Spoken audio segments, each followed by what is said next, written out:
We have seen so much destruction this past month across the nation as tornadoes have torn apart communities. But hope is on the horizon as volunteers from East Texas are taking time to help storm victims. Jesus Martinez shows us how they're lending a hand.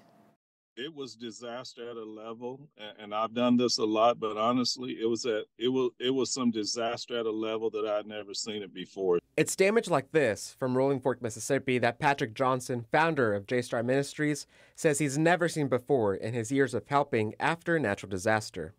I think I was in shock from that level or that extent of damage that I was seeing with my own eyes, because, seeing it on TV is one thing.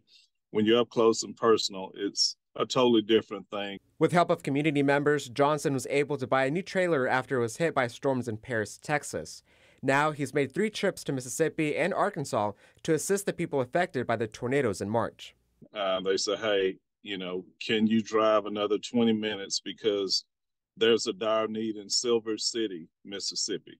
And he isn't the only one lending a helping hand. The Red Cross has also deployed volunteers to assist with the devastation. We currently have 2 local volunteers from East Texas that are in Arkansas. One is in Arkansas and one is in Alabama for the recent tornadoes.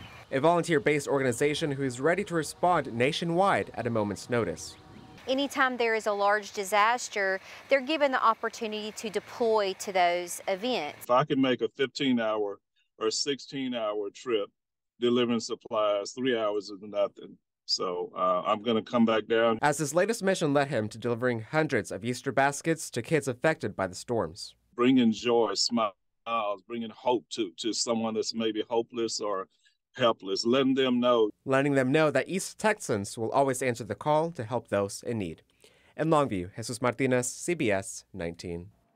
Well, if you'd like to help either of these organizations, we have more information on how to do so on our website, cbs19.tv.